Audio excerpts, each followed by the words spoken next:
ఈ సువార్త కూడికలో మీ కృపను మాకు తోడుగా ఉంచండి.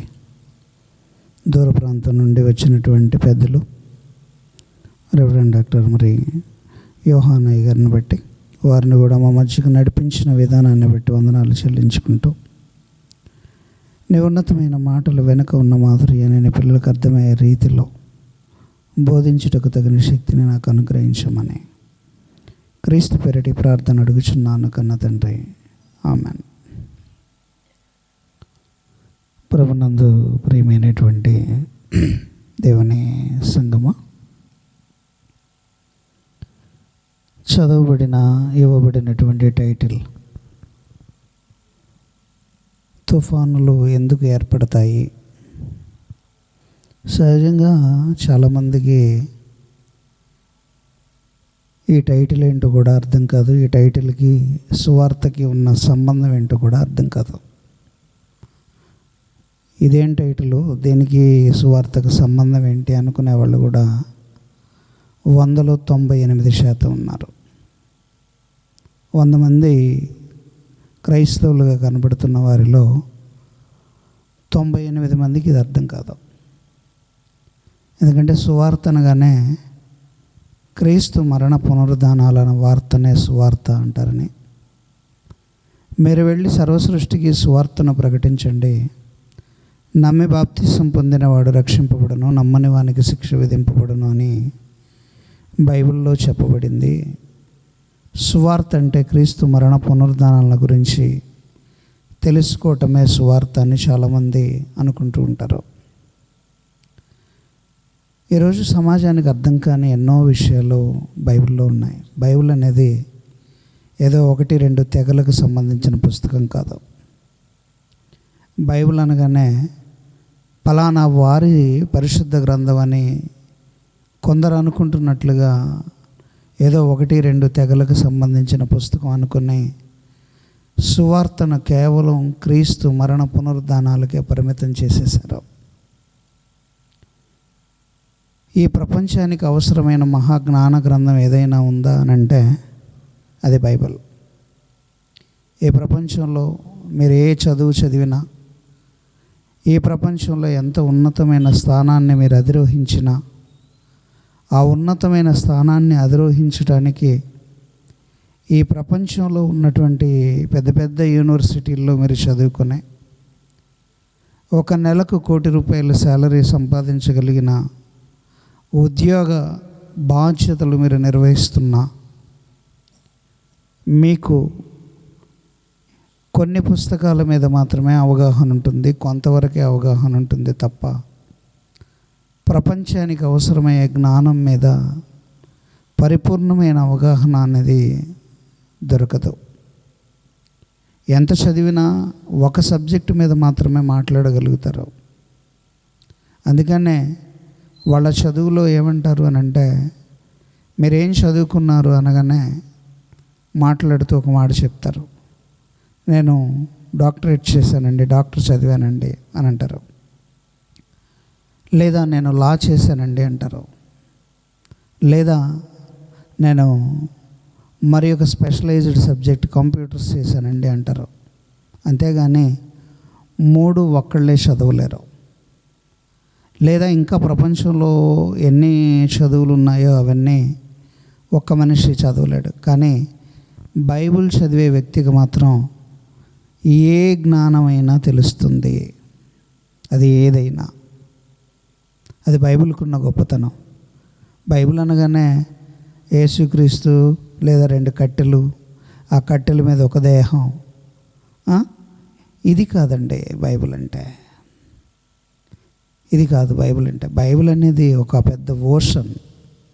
దాన్ని తెలుసుకోవటానికి ప్రయత్నిస్తే నీ గుండె జలతరిస్తుంది, నీ మనసు కకావికలం అయిపోతుంది. అంత గొప్ప పుస్తకం మన చేతిలో కనబడే 66 పుస్తకాలు కలిగిన జ్ఞాన గ్రంథం. దీని గురించి తెలియక పాపం తల కింద బైబిల్ పెట్టుకుంటే సరిపోతుందని బ్రతుకుతున్న క్రైస్తవ సమాజం ఇంకా కనబడుతూనే ఉన్నాయి.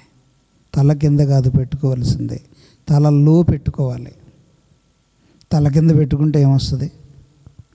లోపల పెట్టుకోవాలి, బుర్రలోకి ఎక్కాలి. ఇది బుర్రలోకి ఎక్కితే దాని విలువేంటో మీకు అర్థమవుతుంది.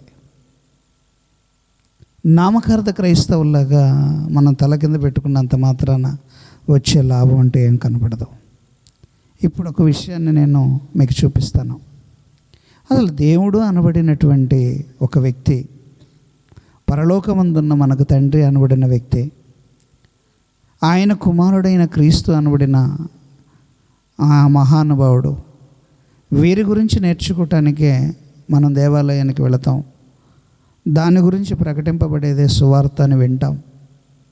ఆయన మన కోసం చనిపోయాడని, తిరిగి లేచాడని, ఇలా చనిపోయి తిరిగి లేవటం వలనే ఈ సువార్త ప్రపంచానికి వ్యాప్తమైందని ఇంతవరకు మాత్రమే వింటాం. కానీ అసలు బైబిల్ అనేదాన్ని ఎందుకు నమ్మాలి అన్న ఒక మాట ఎవరన్నా అడిగితే మన దగ్గర నుంచి సమాధానం రాదు. మీకు మీ దేవుడు గొప్ప, మాకు మా దేవుడు గొప్ప, మాకు మా పుస్తకం గొప్ప, మీకు మీ పుస్తకం గొప్ప అని మాట్లాడారనుకోండి ఎవరన్నా, మీ దగ్గర నుంచి సమాధానం రాదు. నీవు నమ్మావు, హ్యాపీగా వెళుతున్నావు. నేను నమ్మాను, నేను దేవాలయం అనుకున్న ప్రదేశానికి నేను వెళతాను అంటాడు. నేను పరిశుద్ధ స్థలం అనుకునే ప్రదేశానికి నేను వెళతానంటాడు. అది ఒక మసీదు కావచ్చు, లేకపోతే ఒక గుడి కావచ్చు, మరి ఒక ప్రదేశం కావచ్చు, మరొకటి కావచ్చు. అది అతనికి పరిశుద్ధమైనది, ఇది నీకు పరిశుద్ధమైనది. మరి నేను ఎలా నమ్మాలి దేవుడు ఉన్నాడు, లేకపోతే ఆయనే పరలోకమందున్న తండ్రి అని నేను ఎలా నమ్మాలి అని ఎవరన్నా నిన్ను ప్రశ్న అడిగితే నీ దగ్గర నుంచి వచ్చే సమాధానం ఏంటి అని అంటే ఏమీ ఉండదు. యేసుక్రీస్తు మీకోసం చనిపోయాడయ్యా, నమ్మండి నమ్మండి, ఈ పదం తప్ప రెండో పదం మాట్లాడటానికి నీ దగ్గర ఏ ఆనవాళ్ళు కనపడవు. దేవుడు ఉన్నాడు అని నిరూపించటానికి ఎవరన్నా ఒక హేతువాది కానీ, ఒక నాస్తికుడు కానీ, ఒక హేతువాది కానీ నిన్ను ప్రశ్న అడిగితే నీ దగ్గర ఎలాంటి సమాధానం దొరకదు. కానీ బైబిల్ని అడిగితే బైబిల్లో నుంచి సమాధానం దొరుకుతుంది. బైబిల్లో నుంచి ఎలా సమాధానం దొరుకుతుంది అని అంటే, మనం ఎలా బోధ చేసామో అనేది మన బోధన కాసేపు పక్కన పెట్టండి. మన బోధన కాసేపు పక్కన పెడితే, పౌలు అనబడినటువంటి ఒక గొప్ప అపోస్తలుడుగా పిలువబడుతున్న పౌలు అనబడిన ఎక్కువ పత్రికలు రాసి సర్వసత్యాన్ని సమాజానికి చూపించిన ఒక గొప్పవాడు ఉన్నాడు. ఆయన ఎలా బోధ చేశాడో ఒకసారి బైబిల్ని అడిగితే కొన్ని విషయాలు మనం తెలుసుకోవచ్చు, కొన్ని విషయాలు మనకు అర్థమవుతాయి. ఆయన ఎలా బోధ చేశాడంటానికి ఈరోజు బోధ ఎవరన్నా గొప్పవాళ్ళు ఎవరన్నా బోధ చేస్తే రికార్డ్స్ ఉన్నాయి. ఇప్పుడు నేను మాట్లాడుతున్నాను, యూట్యూబ్లో వీడియోస్ ఉంటాయి. లేకపోతే ఇంకొకళ్ళు ఎవరన్నా మాట్లాడుతున్నారు, రికార్డ్స్ ఉంటాయి, డివిడీలు ఉంటాయి, సీడీలు ఉంటాయి. లేకపోతే యూట్యూబ్లో రికార్డెడ్ మ్యాటర్ ఉంటుంది. కానీ మరి పౌలు మాట్లాడేటప్పుడు ఆ బోధ ఎలా చేశాడో ఎవరికి తెలుసండి? ఎవరు వెళ్ళి చూశారు? చూడటానికి ఆనవాళ్ళు ఏమన్నా ఉన్నాయా అని అడిగితే ఆనవాళ్ళు లేవు. లైబ్రరీ ఏమన్నా ఉందా? అప్పటికేమన్నా లైబ్రరీ ఏమన్నా పెట్టారా? లేకపోతే ఈయన మాట్లాడినవి ఏమన్నా రికార్డ్ అయినవా అక్కడ ఉన్నాయా అని అంటే అది కూడా లేదు. మరి ఎలా తెలుస్తుందండి వాక్యాన్ని ఎలా ప్రకటించాలి అని? ప్రకటింపబడేదాన్ని దేన్ని సువార్త అనాలి, లేకపోతే సువార్త కిందకు తుఫాను అన్నది ఎలా వస్తుంది అన్నది ఈరోజు సమాజానికి తెలియదు. ఈవెందో ఒక్క తుఫానే కాదండి, ప్రపంచంలో ఎన్నో ప్రమాదాలు జరుగుతున్నాయి. భూకంపాలు వస్తున్నాయి, కరువులు వస్తున్నాయి, కాటకాలు వస్తున్నాయి, జలప్రళయాలు వస్తున్నాయి, కొండ చర్యలు విరిగిపడుతున్నాయి, కరోనా లాంటి ఎన్నో ప్రకృతి వైపరీత్యాలు ఈ సమాజంలో జరుగుతున్నాయి. వీటికి సువార్తకు సంబంధం ఏమన్నా ఉందా అన్నది కూడా ఏ క్రైస్తవుడు కూడా ఆలోచించాలనుకోడు. ఎందుకంటే క్రైస్తవుల ఆలోచన సరళ ఎలా ఉంటుంది అని అంటే, ఏదో ఈరోజు దేవుడు నాకు ఏదన్నా మేలు చేస్తే బాగుండు, నా బాధలు తీసేస్తే బాగుండు అని 70 ఏళ్ళు బ్రతకడానికి మనిషి ఇష్టపడుతున్నాడే కానీ దేవుని మనసు ఏంటో తెలుసుకోవడానికి ఇష్టపడట్లేదు.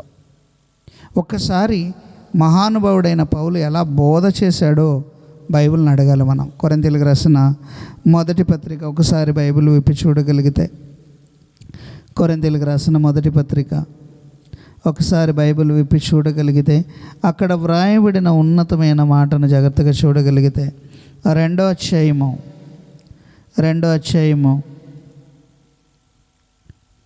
4వ వచనాన్ని జాగ్రత్తగా బైబిల్ తీసి చదవండి. ఎందుకంటే బైబిల్లో ఉన్న మాటలే మనం చదువుకుంటున్నాం, మనం వింటున్నాం, మనం ఆలోచిస్తున్నాం. కానీ లోక సంబంధమైన పురాణాలు మనకు అనవసరం, లోక సంబంధమైన మాటలు మనకు అనవసరం. బైబిల్లో ఏముందో మనకు తెలియాలి. కొరింథీయులకు రాసిన మొదటి పత్రిక 2వ అధ్యాయం 4వ వచనం ఒకసారి జాగ్రత్తగా చూడగలిగితే, ఎవరి విశ్వాసము ఏమండి? సువార్త వలన కలిగేదేంటి ఏమండి? వినుట వలన విశ్వాసము కలుగును. వినేదేంటి? సువార్త. వినేది సువార్త, వినుట వలన విశ్వాసం కలగాలి. అంటే ఇప్పుడు సువార్త మాత్రమే వింటే విశ్వాసం కలుగుతుందా? తుఫాన్లు ఎలా ఏర్పడతాయో వింటే విశ్వాసం కలుగుతుందా? మొదటిది అర్థం చేసుకోండి బాగా. ఎందుకంటే ఏమీ తెలియకుండా బడిలోకి వెళ్ళి కూర్చొని పలకా బలపం తీసుకొని కూర్చుంటే ప్రయోజనం లేదు. ఏమీ తెలియకుండా ఒట్టి పలకా బలపం తీసుకొని వెళ్ళి అక్కడ కూర్చుంటే ప్రయోజనం లేదు. క్రాస్ చేయాలి, ప్రతిదాన్ని క్రాస్ చేయాలి. ఒక 500 నోట్ ఇస్తే అది మంచిదో కాదో చెక్ చేసుకుంటారు. ఒక 2000 రూపాయల నోట్ ఇస్తే అది కరెక్టో కాదో చెక్ చేసుకుంటారు.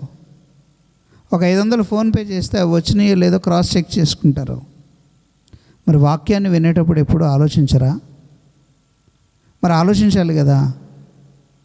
ఇక్కడ మీ విశ్వాసము అన్నాడు. మీ విశ్వాసం అన్నది ఇప్పుడు ఎలా మనకు వస్తుంది? ఆ విశ్వాసం అనేది దేని ద్వారా వస్తుంది అన్నది మనకు ముందు అర్థం కావాలి.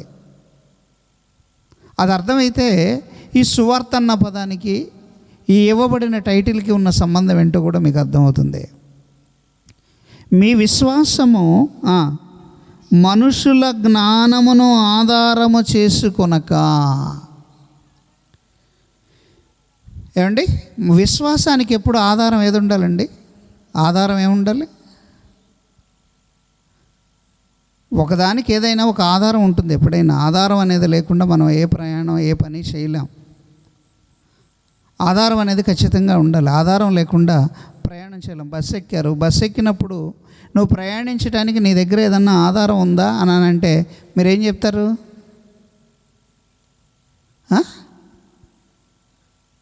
మీరేం చెప్తారండి?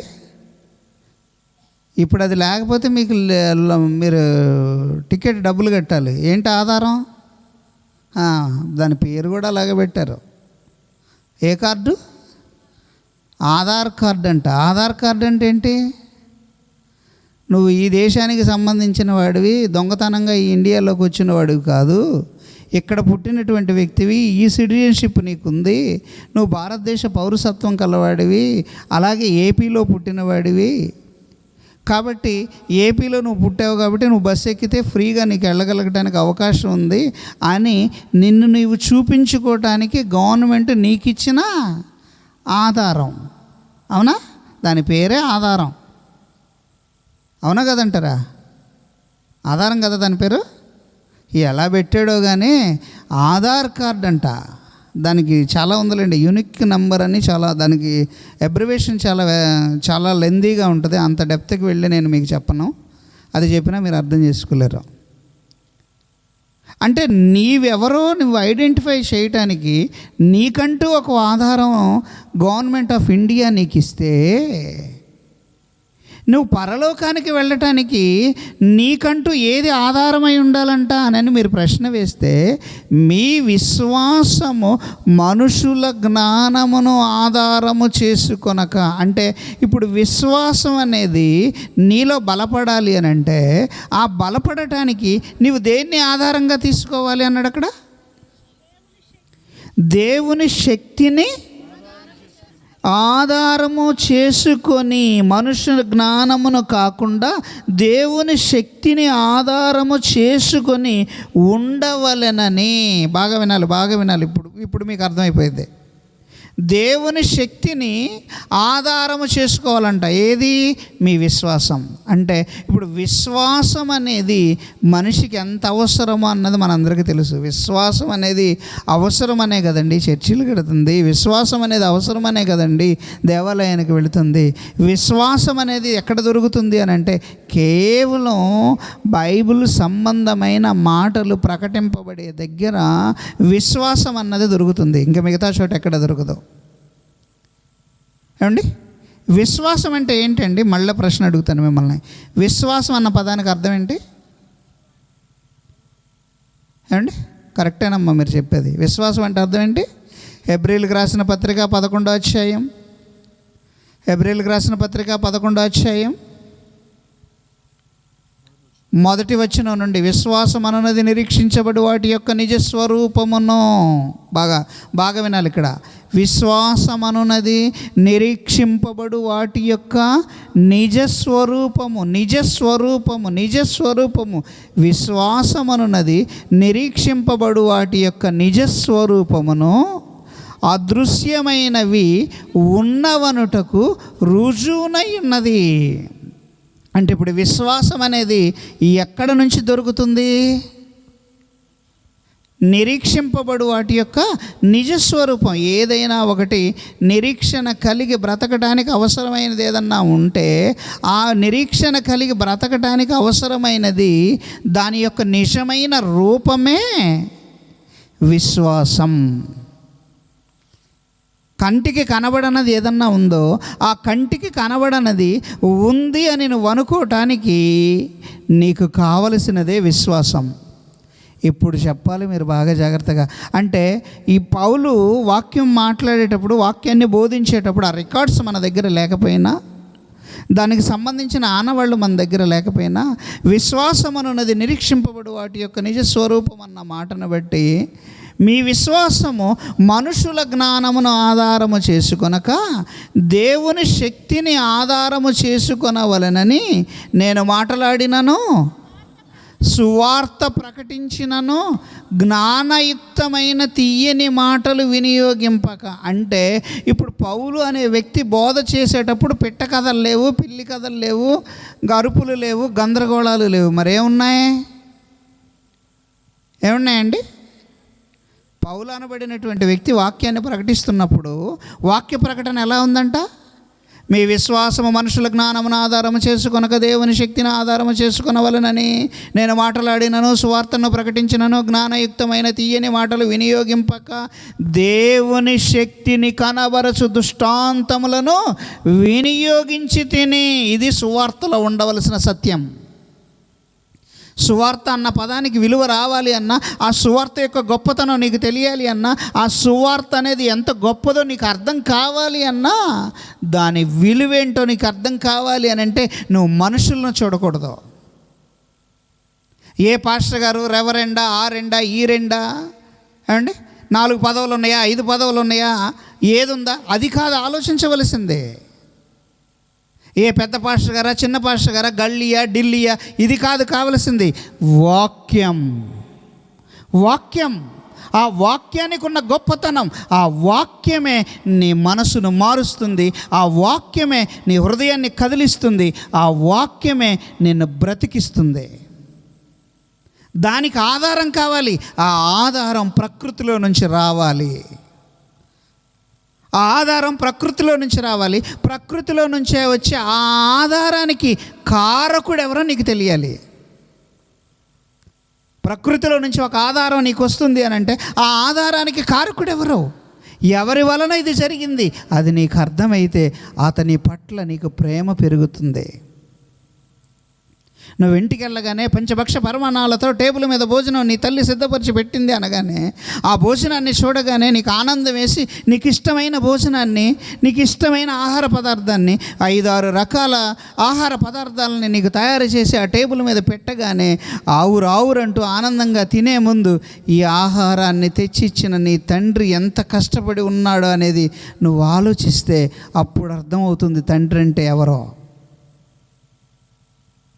కళ్ళ ముందు కనపడుతున్న ప్లేట్లో ఉన్న భోజనాన్ని తినేయటం కాదు కావలసిందే, అవి జంతువులు కూడా చేస్తాయి.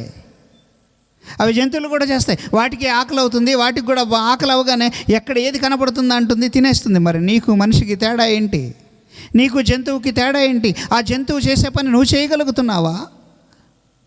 ప్రకృతిలో ఉన్నవి చేయగలుగుతున్న పని నువ్వు చేయగలుగుతున్నావా? అసలు అవి ఏం చేస్తున్నాయి? అవి ఎక్కడి నుంచి వచ్చాయి?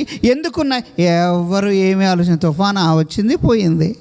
భయం ఉండదు, భక్తి ఉండదు. ఆ వచ్చిన 2 రోజులు గజగజలాడిపోతారు. ఒక భూకంపం వచ్చింది, గజగజలాడిపోతారు. ఒక పెను ప్రమాదం వచ్చింది, గజగజలాడిపోతారు. ఆ 2 రోజుల భయాన్ని నటిస్తారే తప్ప ఆ తర్వాత పంది గనక బురదలో నుంచి దొర్లి మరలా బయటకు వచ్చిన తర్వాత అది తన ఒళ్ళంతా మళ్ళా దులుపుకొని వెళ్ళిపోయినట్లుగా మనిషి బ్రతుకుతున్నాడే కానీ మార్పు లేని జీవితాన్ని జీవిస్తున్నాడు మనిషి. తనలో మార్పు కనపడదు, ఆ జీవితంలో మార్పు కనపడదు. ఎందుకు కనపడదంటే ఆ మార్పు రావటానికి అవసరమైన దాని గురించి ఆలోచించలేదు గనక. ఈ మనుషులు ఎలాంటి వాళ్ళు అంటేనండి, నిజంగా 70 ఏళ్ళు బ్రతకటానికే దేవుని దగ్గరికి వస్తారండి. ఒంటి రోగాలు పోవు, దేవుణ్ణి నమ్మరా మీరు? మీ ఒంటి రోగాలు పోవండి, దేవుని నమ్మరా? మీ కోర్టు సమస్యలు పోవు, దేవుని నమ్మరా? మీ ఆర్థిక బాధలు పోవు, దేవుని నమ్మరా? మీ గురించి బైబిల్ ఏమంటుందో తెలుసా? ఒకవేళ నాకు రోగాలు ఉన్నాయి, అవి తగ్గితే నేను వస్తాను, లేకపోతే నేను రాను అని నువ్వు అనుకుంటే నీ అంత దౌర్భాగ్యుడు లేడని బైబిల్ అంటుంది. తెలుసా నీకు? కొరింథీయులకు రాసిన మొదటి పత్రిక 15వ అధ్యాయం. కొరింథీయులకు రాసిన మొదటి పత్రిక ఒకసారి జాగ్రత్తగా బైబిల్ విప్పి చూడగలిగితే అక్కడ వ్రాయబడిన మాట ఏమంటుందో ఒకసారి జాగ్రత్తగా చూడాలి. 15:19 అనుకుంటాను. ఈ జీవితకాలం మట్టుకే మనము క్రీస్తునందు నిరీక్షించిన వారమైన ఎడల, ఈ జీవితకాలం అంటే 70 ఏళ్ళు. 70 ఏళ్ళు బ్రతకడానికి ఆరోగ్యం కావాలి. దేవా నాకు ఆరోగ్యం ఇస్తే నేను దేవుని దగ్గరికి వస్తాను, నేను బాప్తిసం. ఆరోగ్యం ఎవడండి? యోబులాగా అన్ని కష్టాలు ఇస్తాడు. నమ్మరా? ఒక యోబుకి ఇచ్చినట్లుగా అన్ని కష్టాలు ఇస్తారు. ఒక లాజరుకి ఇచ్చినట్లుగా ఒంటి నిండా కురుపులే ఇస్తాడు. నమ్మవా? అంటే నువ్వు 70 ఏళ్ళు బ్రతకటానికే దేవుని దగ్గరికి వచ్చావు అన్నమాట. ఈ 70 ఏళ్ళు ఆనందంగా బ్రతకటానికి, మంచి ఇల్లు కట్టుకోవడానికి, బంగ్లా కట్టుకోవటానికి, కారులలో తిరగటానికి, హాయిగా ఉందాగా బ్రతకటానికి, కష్టం అనేది నీ దగ్గరికి చేరకుండా దేవుణ్ణి వాచ్మెన్లా పెట్టుకోవడానికి మాత్రమే నువ్వు వచ్చావు. కానీ 70 ఏళ్ల తర్వాత బ్రతకటానికి నువ్వు రాలేదు. మరణం తర్వాత మరొక జీవితం ఉందని, ఆ జీవితాన్ని కోసం నువ్వు రాలేదు. మరి నీకేమర్థమైందయ్యా సువార్త అంటే ఏమర్థమైంది? క్రీస్తు చనిపోయి తిరిగి లేచాడు, అప్పుడు సువార్తకు విలువ వచ్చింది. మరి నువ్వు చనిపోతావు, తర్వాత తిరిగి లేస్తావా? తిరిగి లేవగలవా? వచ్చిన దగ్గర నుంచి ఒంటి రోగాలు, ఇంటి రోగాలు, దేహం, బాడీ, అది ఇది దీనికోసమే బ్రతుకుతావు. కానీ ఎప్పుడు దేవుడు అన్న పదం ఏంటో, ఆయన విలువేంటో నీకు అర్థం కాలేదు, ఆలోచించను లేదు. ఎప్పుడు అర్థం కాలేదు, అర్థం చేసుకోలేదు, అర్థం చేసుకోవడానికి ప్రయత్నించడం లేదండి. అర్థం చేసుకోవడానికి ప్రయత్నించడం లేదు. అంటే ఇప్పుడు అసలు మనం జాగ్రత్తగా ఆలోచించాలి. కీర్తనల గ్రంథం 111వ అధ్యాయం 2వ వచనం ఒక్కసారి జాగ్రత్తగా చదవండి. కీర్తనల గ్రంథం 111వ అధ్యాయం 2వ వచనం.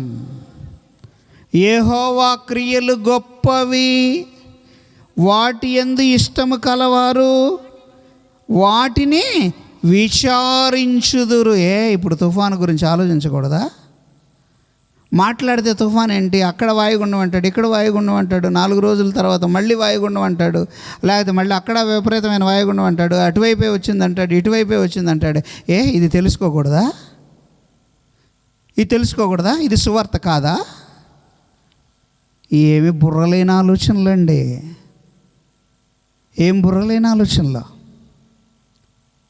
ఇది సువార్త కాదు, దీని గురించి తెలుసుకోకూడదు. అయితే పౌలు ఎలా బోధ చేశాడో మీకు అర్థం కాలేదన్నమాట. మీ విశ్వాసము మనుషుల జ్ఞానమును ఆధారము చేసుకొనక దేవుని శక్తిని ఆధారము చేసుకొనవలనని నేను మాట్లాడినను, సువార్తను ప్రకటించినను, జ్ఞానయుక్తమైన తీయని మాటలు వినియోగింపక దేవుని శక్తిని కనబరుచు దుష్టాంతములు వినియోగించి తిని. ఇంతకీ దేవుని శక్తి ఎక్కడ కనబడుతుంది? ఇప్పుడు ఆలోచించాలి. తుఫాను అనేది దేవుని శక్తిని తెలియచేసే ఒక గొప్ప వెపన్. ఆయన పవర్ ఏంటో తెలుస్తుంది. ఏమండి, ఇజ్రాయెల్ తయారు చేసిన ఐరన్ డోమ్ అనేది ఒకటి ఉంది. అది ఎన్ని మిసైల్స్ వచ్చినా ఆకాశంలోనే వాటన్నిటినీ భస్మీపటలం చేయగలుగుతుంది. దాన్ని ఐరన్ డోమ్. ఇప్పుడు లేటెస్ట్ టెక్నాలజీ ఐరన్ బీమ్ అని వచ్చింది, అది ఇంకా పవర్ఫుల్ అని ఇజ్రాయెల్ గొప్పతనాన్ని చాటడానికి ఐరన్ డోమును చెప్పుకుంటున్నారు, ఐరన్ బీమును చెప్పుకుంటున్నారు. రఫేల్ అనే యుద్ధ విమానాన్ని గురించి చెప్పుకుంటున్నారు. వాళ్ళ గొప్పతనాన్ని చాటి చెప్పడానికి నీ దేవుని గొప్పతనం ఏంటో తెలియాలి అని అంటే ఆ తుఫాన్ అనేది ఎలా పుడుతుందో నీకు తెలియాలి, ఎందుకు పుట్టిందో నీకు తెలియాలి, అసలు ఎవరు చెబితే పుట్టిందో నీకు తెలియాలి. అప్పుడు అర్థమవుతుంది దేవుడు అంటే ఏంటో. అందుకని జగదుత్పత్తి మొదలుకొని రోమీయులకు రాసిన పత్రిక 1వ అధ్యాయం 20వ వచనం, ఆయన శక్తి ఎక్కడ కనబడుతుంది, ఎలా కనబడుతుందో మరలా బైబిల్ని అడగాలి. ఆయన శక్తి కనబడాలి అని అంటే వదుకోండి, ఇలా అయితే ఆయన శక్తి కనబడుతుంది, అలా అయితే ఆయన శక్తి కనబడుతుంది, ఆయన శక్తి కనబడటానికి ఇలా చేయాలి, అలా చేయాలని నువ్వు అనుకుంటున్నావేమో. ఒక్కసారి రోమీయులకు రాసిన పత్రిక 1వ అధ్యాయం 20వ వచనాన్ని ఒకసారి చూడగలిగితే అక్కడ ఏమంటున్నాడు చూడండి. ఆయన అదృశ్య లక్షణములు అనగా ఆయన నిత్యశక్తి, దేవత్వము, జగదుత్పత్తి మొదలుకొని సృష్టింపబడిన వాటిని సముద్రంలో పుడుతున్నటువంటి తుఫానును నువ్వు ఆలోచిస్తే అప్పుడు అర్థమవుతుంది ఆయన శక్తి అంట.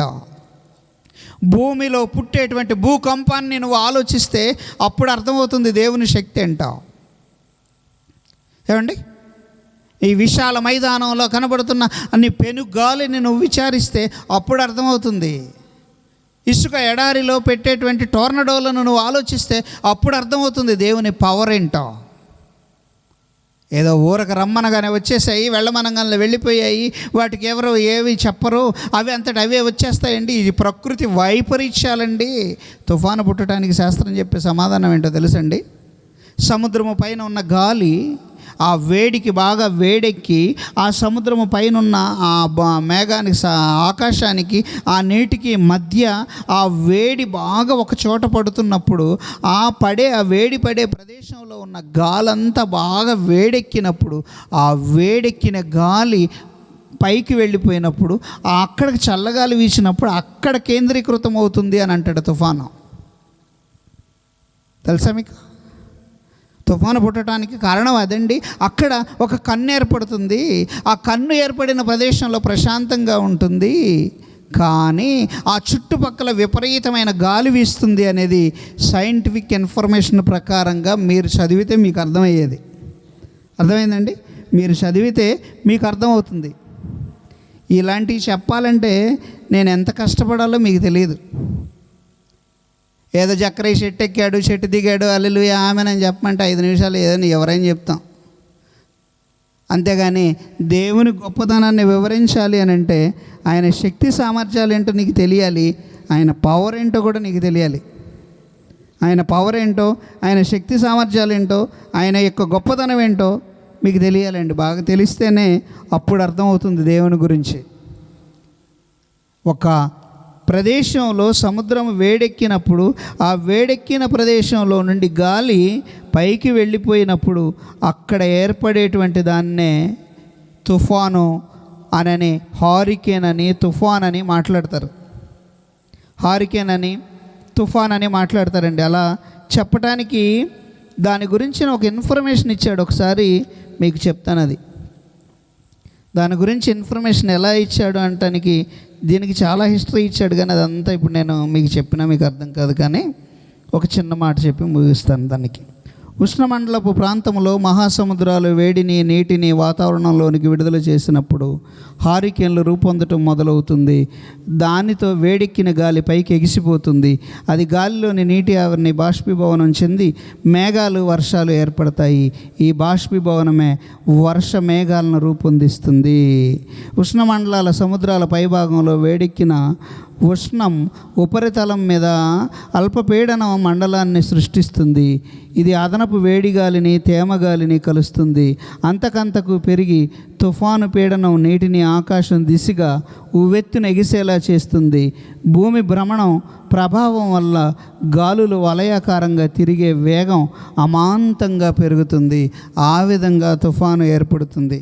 దీని పవర్ ఎలా ఉంటుంది అనటానికి కూడా ఒక రీజన్ ఇచ్చాడు.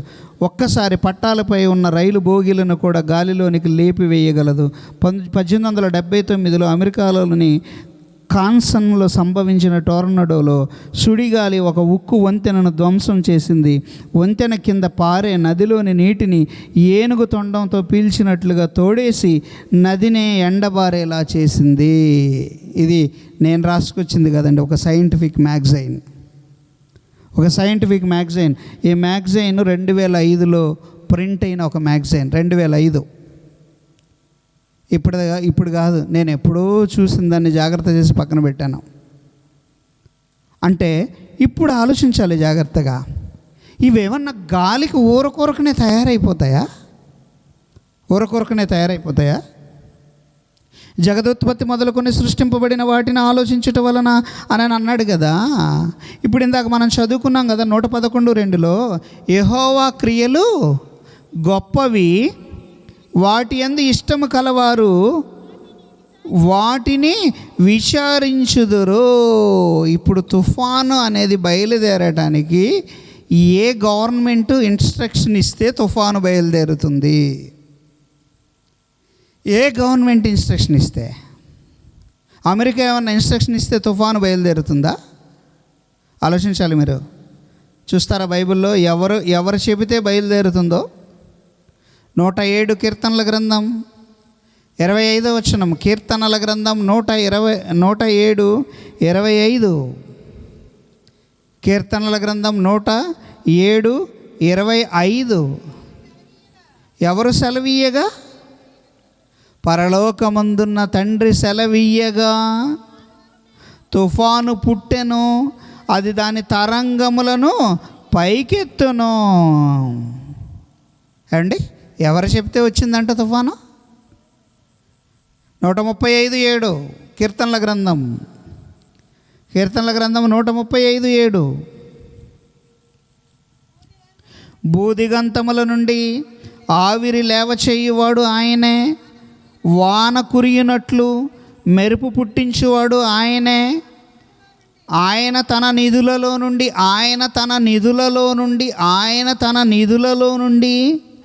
గాలిని ఆయన బయలు వెళ్ళ చేయును. ఏమండి, మళ్ళీ చదవండి. మళ్ళీ 135:7 కీర్తనల గ్రంథం రాసుకోండి, రెఫరెన్స్. భూదిగంతముల నుండి ఆవిరి లేవ చేయువాడు ఆయనే, వాన కురియునట్లు మెరుపు పుట్టించువాడు ఆయనే. ఆయన తన నిధులలో నుండి ఆకాశ నీటిపైన ఉన్న గాలి వేడెక్కటం కాదనన్నా. అర్థం కాలేదు శాస్త్రవేత్తలకి. నీటిపై ఉన్న, సముద్రం మీద ఉన్న గాలి వేడెక్కటం కాదు, ఆజ్ఞ జారీ అయింది. ఆజ్ఞ జారీ అయినప్పుడు గాలి అనేది సముద్రం మీద నీటి మీదకి వచ్చినప్పుడు ఆ నీటి దగ్గర ఎక్కడైతే అది ప్రారంభం అవ్వాలో, ఏ ప్రదేశానికి చేరాలో, ఏ ఊరి మీదకి వెళ్ళాలో, ఎంత స్పీడుతో వెళ్ళాలో దేవుని ఆజ్ఞ ప్రకారంగా భూమి మీద కాకుండా నీటి మీద ఒత్తిడిని ప్రవేశపెట్టినప్పుడు ఆ నీటిలో ప్రారంభమైన అలజడి, ఆ అలజడి అక్కడున్న నీటినంతటిని అల్లకల్లోలం చేసినట్లు ఒక సుడిగుండంలా తిప్పి ఆ గాలి ఎటువైపుకు ప్రయాణిస్తుందో ఆ ప్రయాణించే వైపు ఆ గాలి బయలుదేరినప్పుడు ఆ గాలి దెబ్బకు పైనున్న మేఘాలన్నీ వర్షించటం ప్రారంభిస్తాయి. వర్షంతో కూడిన గాలినే తుఫాను అన్నారు. వర్షంతో కూడిన గాలి. దీన్ని ఎవరు నడిపించాలో తెలుసా? పరలోకమందున్న తండ్రి. ఆయన చెప్పాలి, ఆయన చెబితేనే అది వెళ్ళాలి. ఆయన చెప్పకుండా బయలుదేరదు. ఆయన ఆజ్ఞ ఇస్తేనే బయలుదేరుతుంది. అంటే ఇప్పుడు ఆలోచించండి ఎంత పవర్ఫుల్లో దేవుడంటే. ఆయన అంటే ఎంత గొప్పవాడో. ఇంకా ఈ శాస్త్ర ప్రపంచానికి ఇవన్నీ తెలియదండి.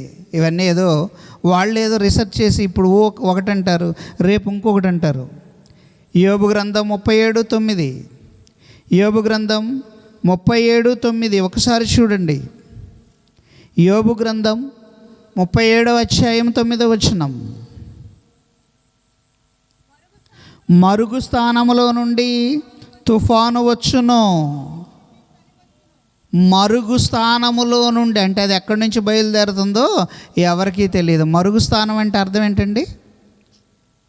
మరుగు చేయబడినది అంటే కనపడని ప్రదేశం. అది ఎక్కడి నుంచి బయలుదేరుతుందో నీకు తెలియదు. మరుగు స్థానము నుండి తుఫాను వచ్చును.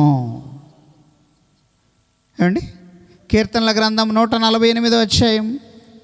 కీర్తనల గ్రంథం 148వ అధ్యాయం 8వ వచనం. కీర్తనల గ్రంథం 148:8. అగ్ని వడగండ్లరా హిమమా ఆవిరి ఆయన ఆజ్ఞను నెరవేర్చు తుఫాను. అంటే ఇప్పుడు తుఫానుకు ఆజ్ఞ జారీ చేసింది ఎవరు? అంటే ఇప్పుడు తుఫాను ఏమన్నా దాని అంతటికి అదే పుట్టిద్దా, లేకపోతే ఎవరన్నా చెబితే పుడుతుందా? ఏమండి? దాని అంతటికి అదే పుడుతుందా, ఎవరన్నా చెబితే పుడుతుందా? ఆలోచించారా? దాని అంతటికి అదేనా, లేకపోతే ఎవరన్నా చెప్పాలా? ఎవరన్నా చెప్పాలా? ఎవరన్నా చెప్పాలి. చెబితేనే అది పుడుతుంది. నినివే పట్టణానికి వెళ్ళి నినివేలో సంగతిని చెప్పు నాన్న అని ఒక వ్యక్తికి చెప్పాడు దేవుడు. చెప్పాడా? ఎక్కడికి వెళ్ళమన్నాడు? నినివేకి వెళ్ళమన్నాడు. నినివేకి వెళ్ళమని చెబితే ఇతడు నినివేకి వెళ్ళకుండా ఇష్టం లేక ఎక్కడికి వెళ్ళటానికి బయలుదేరాడు? తర్షీషుకు బయలుదేరాడు. తర్షీషుకు బయలుదేరి హ్యాపీగా ఎక్కడికి వెళ్ళి హాయిగా గాఢ నిద్ర ట్యాబ్లెట్స్ స్లీపింగ్ ట్యాబ్లెట్ వేసుకున్నట్లుగా ట్యాబ్లెట్ వేసుకుని ఎక్కడ నిద్రపోతున్నాడు? ఏమండి? పైన ఎక్కడ తుఫాను ప్రారంభమైపోయింది, కానీ ఇతడు గాఢ నిద్రలోనికి వెళ్ళాడు. ఈ తుఫాన్కి ఎవరు ఆజ్ఞ జారీ చేశారండి? ఈ తుఫాన్కి ఎవరు ఆజ్ఞ జారీ చేశారు? యోనా గ్రంథం ఒక్కసారి చూడండి. ఆయన ఆజ్ఞను నెరవేర్చు తుఫాను అన్నాడు కదా. యోనా గ్రంథం ఇప్పుడు జాగ్రత్తగా చూడాలి మీ బైబిల్ విప్పి. అక్కడ వ్రాయబడిన ఉన్నతమైన మాట. ఎంత మంచి మాటలండి బైబిల్ అంటే. ఇది ఏదో సైన్స్ పుస్తకం అనుకుంటారు కొంతమంది ఇవన్నీ ఎందుకు అనుకుంటారు. ఏమండి, ఏది అవసరమో అన్నీ వ్రాయించాడండి బైబిల్లో. ఏది అవసరమో ఏది కావాలో అన్నీ వ్రాయించాడు. దాన్ని మనం జాగ్రత్తగా చూడాలి. యోనా గ్రంథం ఒకసారి జాగ్రత్తగా చూడాలి. అక్కడ వ్రాయబడిన మాట ఏమని వ్రాసాడో, ఏం వ్రాయబడిందో జాగ్రత్తగా చూడాలి. యోనా గ్రంథం 1వ అధ్యాయం జాగ్రత్తగా చూడండి. ఏమండి? 1వ అధ్యాయం యోనా గ్రంథం 1వ అధ్యాయం. తీసిన వాళ్ళు చెప్పండి అమ్మ, చదవండి అమ్మా. కనపడలేదా? అవునమ్మా, యోనా గ్రంథం పేజీ నెంబర్ చెప్పండి. 763 అంట. తీసి చదవండి అమ్మా. ప్రారంభం నుంచి చూడండి. ప్రారంభం నుంచి. యెహోవా వాక్కు అభిషేయి కుమారుడైన యోనాకు ప్రత్యక్షమై ఇలాగు సెలవిచ్చెను. నినివే పట్టణమును గూర్చిన దోషము నా దృష్టికి ఘోరమాయను కనుక నీవు లేచి నినివే మహాపట్టణమునకు పోయి దాని దగ్గర దానికి కలుగు దుర్గతి కలుగునని ప్రకటించుము. ఏమన్నాడు? ఇప్పుడు ఈయన ఎక్కడికి వెళ్ళాలి చెప్పినప్పుడు? నినివేకి వెళ్ళాలి. నినివేకి వెళ్ళకుండా ఈయన ఎక్కడికి వెళ్ళాడు? ఏమండి? ఎక్కడికి వెళ్ళాడంటే, అయితే యెహోవా సన్నిధిలో నుండి తర్షీషు పట్టణమునకు పారిపోవలనని యోనా యొప్పేకి పోయి తర్షీషుకు పోవు ఒక ఓడను చూసి ప్రయాణమునకు రేవు ఇచ్చి యెహోవా సన్నిధిలో నిలువక ఓడవారితో కూడి తర్షీషుకు పోవుటకు ఓడ ఎక్కెను. అయితే యెహోవా సముద్రము మీద పెద్ద గాలి పుట్టింపగా. సముద్రము మీద పెద్ద గాలి పుట్టింపగా సముద్రము గొప్ప తుఫాను రేగి ఓడ బద్దలైపోవు గతి వచ్చెను. ఇప్పుడు ఇతను ఏం చేస్తున్నాడు? 6వ వచనానికి రండి. అప్పటికి యోనా ఓడ దిగువ భాగమునకు పోయి పండుకొని గాఢ నిద్రపోవుచుండెను. ఏమండి, ఇప్పుడు ఎవరు చెప్తే వచ్చింది? ఎవరు ఆజ్ఞ జారీ చేశారు? ఎవరు ఆజ్ఞ ఇచ్చారు? ఎవరు ఆజ్ఞ జారీ చేస్తే తుఫాను పుట్టింది? దేవుడు ఆజ్ఞ జారీ చేస్తేనే ఈ ప్రపంచంలో జరుగుతున్న ఈ పెను ప్రమాదాలను, వాయునాడులో జరిగిన వరదల బీభత్సం కానివ్వండి, కాలిఫోర్నియాలో జరిగిన అగ్ని గంధకాలతో కూడిన మంటలు కానివ్వండి, ఏమండి, ఉత్తర భారతదేశంలో జరిగిన వరదలు కానివ్వండి, ఇంకా ఎన్నో ప్రమాదాలకు కారణం ఏంటో తెలుసా? బయలుదేరిన ఆజ్ఞ. దేవుని కోసం బ్రతకలేక కేవలం 70 ఏళ్ళ కోసమే దేవుని కోసం బ్రతకాలనుకునే ఇలాంటి వాళ్ళు భూమి మీద ఉండకూడదు, తుడిచిపెట్టమని బయలుదేరిన ఆజ్ఞకు ప్రతిరూపాలే ఈ ప్రకృతి వైపరీత్యాలుగా పిలువబడుతున్న విపత్తులో. ఆలోచించండి, దేవుని గురించి ఆలోచించాలండి. ఎందుకంటే మన విశ్వాసం అనేది బలపడాలి అని అంటే దేవుని మనసు తెలియాలి. నీ తండ్రి కష్టం నీకు గుర్తుంటే నీవు కూడా కష్టపడటానికి, ఆ కష్టాన్ని గుర్తుపెట్టుకోవడానికి నీవు ప్రయత్నిస్తావు. మా నాన్న ఎంత కష్టపడ్డాడు, ఇంత కష్టపడి నన్ను ఈ దశలో ఉంచాడు అని నీ తండ్రి మనసు నీకు అర్థమైతే నీవు కూడా కష్టపడటానికి ఇష్టపడతావు. నీ తండ్రి ఇష్టాన్ని నెరవేర్చడానికి ఇష్టపడతావు. నీ తల్లి కష్టం నీకు తెలిస్తే నీ తల్లిని ప్రేమించడానికి నువ్వు ఇష్టపడతావు. దేవుని కష్టం నీకు అర్థమైతే దేవునిని ప్రేమించటానికి నీకు ఇష్టం అవుతుంది. దేవుణ్ణి ప్రేమించటమే నీ విశ్వాసాన్ని పెంపొందించుకోవటం. ఇలా చెయ్యని వారు నినివేలో ఉన్నారు. ఆ వారి దుర్గతి బాగాలేదు, నువ్వు వెళ్ళి చెప్పు అన్నప్పుడు చెప్పటానికి ఇష్టం లేక, వాళ్ళు చెప్పిన వినరు అనే ఒక వేదనతో వెళ్ళటానికి ఇష్టం లేనప్పుడు సముద్రంలో పుట్టినటువంటిదే ఒక పెద్ద తుఫాను. అంటే ఒక తుఫాను పుట్టింది అనగానే అదేదో అసంకల్పిత ప్రతీకార చర్యగా పుట్టిందని, లేకపోతే మానవ తప్పిదాల వల్ల కలుగుతున్నాయని అనుకుంటూ ఉంటాం.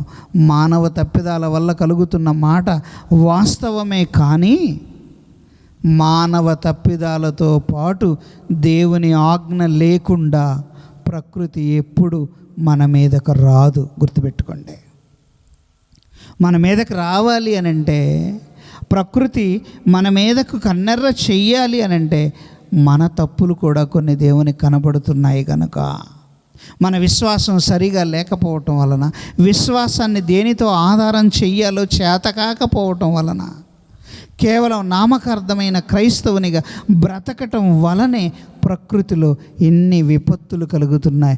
ఏమండి, మరి ఎన్ని విపత్తులు కలిగినప్పుడు ఎక్కువ సంఖ్యలో చనిపోతున్న వారిలో క్రైస్తవులు కూడా ఉన్నారు కదా, దేవుని నమ్మిన వారు కూడా ఉన్నారు కదా. పసిపిల్లలు ఏం చేశారండి? మధ్యరాత్రిలోనే బస్సులోనే అలాగే సజీవ దహనం అయిపోతున్నారు కదా. వాళ్ళకి ఏం తెలుసు? గర్భిణీ స్త్రీలు కూడా కాలి చనిపోయిన వారు ఉన్నారు కదా. ఏమండి, ఎన్నో ప్రమాదాలలో చిన్నపిల్లలు కూడా చనిపోయిన వారు ఉన్నారు కదా. తల్లి లేకుండా తల్లి మిగిలి పిల్లలు చనిపోయిన వారు ఉన్నారు. పిల్లలుండి తల్లిదండ్రులు లేని వారు ఉన్నారు. పసిపిల్లలు కూడా చనిపోయిన వారు ఉన్నారు. ఎన్ని ప్రమాదాలు ఎందుకు కలిగాయని ఎప్పుడన్నా ఆలోచించావా? ఒక వ్యక్తి ఆలోచించాడండి. ఆలోచించి ఒక ఆజ్ఞ జారీ చేశాడు. ఎలాంటి ఆజ్ఞ జారీ చేశాడు అనంటే, ఒక్కసారి భూమి మీద వడగండ్ల వర్షం కురిపిస్తావా లేదా అని ఒక వ్యక్తి దేవుణ్ణి అడుగుతాడు. ఒక వ్యక్తి అడుగుతాడు, నువ్వు వడగండ్ల వాన కావాలి, కురిపించాలి, నువ్వు కురిపిస్తావా లేదా? అడిగినప్పుడు అతని మాటకు దేవుడు తలంచి నేను కురిపిస్తాను అని చెప్తాడు. అది ఎందుకు కురిపించాడో, ఆ కురిపించడానికి గల కారణం ఏంటో రేపు మాట్లాడతాను. ఇప్పటికి టైం అయిపోయింది. ఇప్పటికి టైం 9:30 అయిందండి. ఆలోచించండి. దేవుని మనసు నీకు అర్థం కావాలంటే ప్రకృతిని చూడమని బైబిలే చెప్పింది. అంతేగాని ఎప్పుడు సువార్త అనగానే ఇదే అనకండి. సువార్త అంటే ఇవన్నీ దేవుని యొక్క మనసులో ఉన్న. అందుకనే యెహోవా క్రియలు గొప్పవి, వాటి యందు ఇష్టము కలవారు వాటిని విచారించుదురు. అంటే వెతకాలా వెతకూడదా? వెతకాలా.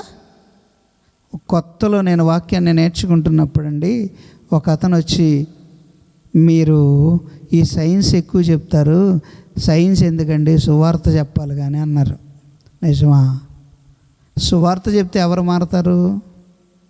ఆల్రెడీ క్రైస్తవులుగా ఉన్నవాళ్ళు మాత్రమే మారతారు. ఒక క్రైస్తవేతరం దగ్గరికి వెళ్ళి నువ్వు మారు నాయనా అని చెప్తే, నీకు నీ గ్రంథం పవిత్ర గ్రంథం నీకు అది గొప్పది, నాకు ఈ పవిత్ర గ్రంథం నాకు గొప్పది, మా సోదరుడికి ఇంకో పవిత్ర గ్రంథం ఉంది అది గొప్పది, నీ పని ఏందో నువ్వు చూసుకొని అన్నా అంటాడు. అర్థమైందండి? ఎవరికి వాళ్ళది పవిత్ర గ్రంథం వాళ్ళది గొప్పదే కాదని అనట్లేదు. కానీ ఇక్కడ ఒక్కసారి ప్రకృతిని చూడమని బైబిల్ అంటుంది. ప్రకృతి చూడమని. అందుకనే పౌలు, నేను మాటలాడినను సువార్తను ప్రకటించినను జ్ఞానయుక్తమైన తీయని మాటలు వినియోగింపక దేవుని శక్తిని కనబరచు దృష్టాంతములు వినియోగించి తిని నా బోధలో ఇవన్నీ ఉన్నాయన్నాడు. అవన్నీ ఉన్నాయన్నాడు. అందుకనే మనుషుల జ్ఞానాన్ని ఆధారం చేసుకోవద్దన్నాడు. దేవుని శక్తిని కనబరచు దృష్టాంతములను చూడమన్నాడు. ఆ దేవుని శక్తి తెలియాలని అంటే జగదుత్పత్తి మొదలుకొని సృష్టింపబడిన వాటిని ఆలోచించటం వలన ఆయన శక్తి దేవత్వము తేటపరచబడుచున్నది అన్నాడు. అంటే ఇవన్నీ చూసినప్పుడు ఆశ్చర్యం వేసిందండి. ప్రారంభంలో నేను బైబిల్ని పెద్దగా నమ్మేవాడిని కాదు. ప్రారంభంలో బైబిల్ని పెద్దగా పట్టించుకునేవాడిని కాదు. సైన్సే గొప్పది, బైబిల్ లేదు, దేవుడు లేడు, ఏమీ లేదు, ఎవరు బ్రతుకు తెరుగు వాళ్ళు పుస్తకాలు పట్టుకుని ఏదో చెప్తూ ఉంటారు తప్ప సైన్సే గొప్పది అన్న వారిలో నేను కూడా ఒకటిగా ఉన్నాను. నేను ఇంటర్మీడియట్ చదివే సమయంలో, నేను 10th ఇంటర్మీడియట్ చదివే సమయంలో ఇదే ఆలోచనతో ఉన్నవాడినిగా ఉన్నాను. కానీ ఒక్కసారి ప్రకృతిని చూసి ప్రకృతిలో ఉన్న వాటిని బైబిల్ ఎంత చక్కగా వివరించిందో ఆలోచించినప్పుడు ఆశ్చర్యం వేసింది. బైబిల్ ఎంత గొప్పదా, బైబిల్ ఎంత గొప్పదా, ఎంత ఉన్నతమైనదా బైబిల్. నిజంగా వాటి గురించి ఆలోచించే మాటలు ఇంత ఉన్నతంగా ఉంటాయా అనే ఆశ్చర్యం కలిగిందండి. ఎంత ఆశ్చర్యాన్ని కలిగించిన మాటలు ఇందులో వ్రాయబడ్డాయా అని ఒక్కసారి ఇవన్నీ చూసినప్పుడు మనసు ఎలా అనిపించిందంటే నిజంగా చాలా వేదన అనిపించింది. ఎంత గొప్పదా అండి, ఎంత గొప్పదా. ఒకసారి నిర్గమాకాండం చూడండి. నిర్గమాకాండం 9వ అధ్యాయం ఒకసారి జాగ్రత్తగా చూడగలిగితే, నిర్గమాకాండం 9వ అధ్యాయం 18వ వచనం ముగించుకుందాం. ఇదిగో రేపు ఈ వేళకు నేను మిక్కిలి బాధాకరమైన వడగండ్లు కురిపించదను. టైం చెప్పేస్తున్నాడు. ఇదిగో రేపు నేను ఈ వేళకు, టైం కూడా ఇచ్చేశాడు. ఎప్పుడు ఏంటి అని టైం చెప్పేశాడు. టైం చెప్పేమంటున్నాడు తెలుసండి? ఇదిగో రేపు ఈ వేళకు నేను మిక్కిలి బాధాకరమైన వడగండ్లు కురిపించెదను. ఐగుప్తు రాజ్యము స్థాపించిన దినము మొదలుకొని ఇది వరకు అందులో అట్టి వడగండ్లు పడలేదు. మరి ఎవరు చెప్తే పడుతున్నాయండి వడగండ్లు? ఎవరు చెప్తే పడుతున్నాయి? ఆలోచించండి. దేవునికి భయపడాలండి.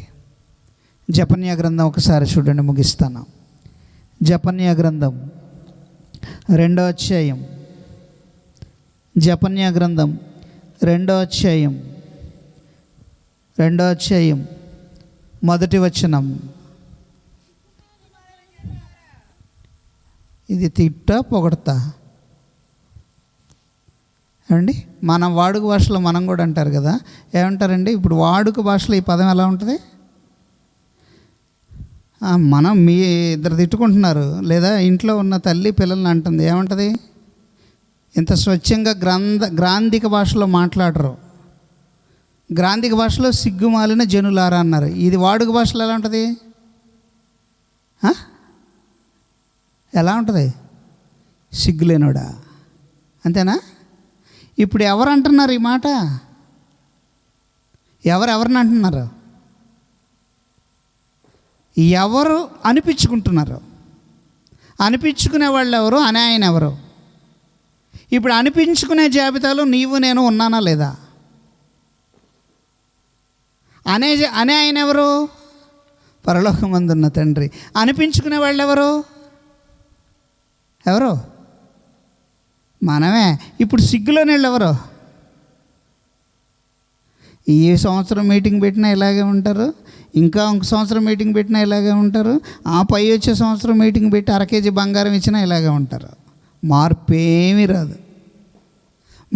రాదు. అందుకంటున్నాడు, ఏమంటున్నాడు చూడండి, సిగ్గుమాలిన జనులారా కూడిరండి, పొట్టు గాలికి ఎగురునట్లు సమయము గతించుచున్నది, తుఫాను అనే విధి నిర్ణయము కాకమునుపే. మొన్నెక్కడో కాకినాడ దగ్గర తీరాన్ని దాటిందంట. రేపు పొద్దున నిజాంపట్నం దగ్గర దాటాలి. ఎలా ఉంటుందండి? నిజాంపట్నం దగ్గర దాటింది అనుకుంటే ఎలా ఉంటుంది? 77 తుఫానే. 77 తుఫాన్ అప్పుడు ఎక్కడ దాటింది? దివిసీమే. దివిసీమ అంటే అది రేపల్ల దగ్గరే. విధి నిర్ణయము కాకమునుపే, యెహోవా కోపాగ్ని మీ మీదకు రాకమునుపే, మిమ్మల్ని శిక్షించుటకై యెహోవా ఉగ్రత దినము రాకమునుపే కూడిరండి. ఆలోచించండి. కేవలం 70 ఏళ్ల కోసం బ్రతకండి. 70 ఏళ్ల తర్వాత మనం మార్పు చెందగలమా లేదా అన్నది ఆలోచించండి. నా మట్టుకైతే బ్రతుకుట క్రీస్తు, చావైతే లాభం. భూమి మీద నా గుడారమైన ఈ నివాసము శిథిలమైపోయినను, చేతి పని కాక దేవుని చేత కట్టబడినది స్థిరమైన నివాసము పరలోకమందు మనకున్నదని మనం ఎరుగుదాము. అంటే 70 ఏళ్ల తర్వాత ఖచ్చితంగా మార్పు చెందగలం. ఆ మార్పు చెందటానికి తగిన ఏర్పాట్లు ఈ భూమి మీద చేసుకోవాలనే హెచ్చరికగా ఈ భూమి మీద జరుగుతున్న ఈ విపత్తులను గురించి వివరించాలి అని అనుకున్నాను. ఎందుకంటే ఈ మధ్యకాలంలో వరుసనే ఈ తుఫానులు ఇవన్నీ వస్తున్నాయి. ఎందుకు వస్తున్నాయో అర్థం కావట్లేదు. అందుకని అన్నాడు, విధి నిర్ణయము కాకమునుపే దేవుని కోపాగ్ని మీ మీదకు రాకమునుపే, మిమ్మల్ని శిక్షించుటకై యెహోవా ఉగ్రత దినము రాకమునుపే కూడిరండి. దేశములో సాత్వికులై ఆయన న్యాయ విధులను అనుసరించు సమస్త దీనులారా యెహోవాను వెదకుడి. మీరు వెదకి వినయము కలవారై నీతిని అనుసరించిన ఎడల ఒకవేళ ఆయన ఉగ్రత దినమందు మీరు దాచబడుదురు. ప్రకృతి వైపరీత్యాలు వచ్చినా నువ్వు దాచబడగలవా? మీరు దాచబడగలరా? దాచబడగలిగే దశలో ఉన్నవారే సువార్తను అంగీకరించిన వారు. దాచబడిన స్థితిలో ఉన్నవారే విశ్వాసానికి విలువ చేకూర్చినవారు. విశ్వాసానికి సరైన ఆధారాన్ని సమకూర్చుకున్నవారు. గనుక ఆలోచించండి, ఈ ప్రకృతి వైపరీత్యాల వెనక ఉన్న ఆలోచన ఎంత గొప్పదో. రేపు మాట్లాడతాను. ఎవరు ప్రళయాన్ని రానివ్వమని ఆశపడ్డారో, ప్రళయం వచ్చిన తర్వాత పరిస్థితి ఎలా ఉందో రేపు మాట్లాడతాను. ఆలోచించండి, తలలు వంచండి, ప్రార్థన చేసుకుందాం. ప్రేమ కలిగిన తండ్రి, మహోన్నతుడైన దేవా, మీ కృపను బట్టి, మీ చిత్తాన్ని బట్టి, నీ ఘనమైన, ఉన్నతమైన, విలువైన, ఆలోచనకరమైన నీ యొక్క మాటల వెనక ఉన్న మాధుర్యాన్ని అర్థం చేసుకోవటానికి తగిన కృపను కర్మేలు ప్రార్థనా మందిరం వారి ద్వారా మీరు మాకు అనుగ్రహించిన విధానాన్ని బట్టి వందనాలు చెల్లించుకుంటున్నాను. వారి సంఘాన్ని దీవించండి. వారి సంఘ కాపరి గారిని, హానుకు గారిని, వారి పెద్దలను, ఇక్కడున్నటువంటి స్థానిక పెద్దలు, అలాగే నా తండ్రి దూర ప్రాంతం నుంచి వచ్చినటువంటి రెవరెండ్ యోహానయ్య గారిని బట్టి, ప్రతి ఒక్కరిని బట్టి ప్రార్థన చేయుచుండగా మీ కృపను తోడుగా ఉంచండి. నీ ఉన్నతమైన, విలువైన మహాజ్ఞానానికి ఇంకా వారసులుగా మారటానికి 70 ఏళ్ళ జీవితం కోసం బ్రతకకుండా 70 ఏళ్ళ తర్వాత మా దేహాలు మార్పు చెందగలిగిన విధంగా మేము బ్రతకగలుగుతున్నామో లేదో మమ్మల్ని జ్ఞాపకం చేసుకోవటానికి తగిన శక్తిని, జ్ఞానాన్ని అనుగ్రహించమని, అన్ని విషయాల్లో మీ కృపను తోడుగా ఉంచి మీరే మహిమ, ఘనత, ప్రభావాలు పొందుకోమని క్రీస్తు పేరిటి ప్రార్థన అడుగుచున్నాను కన్న తండ్రి. ఆమెన్.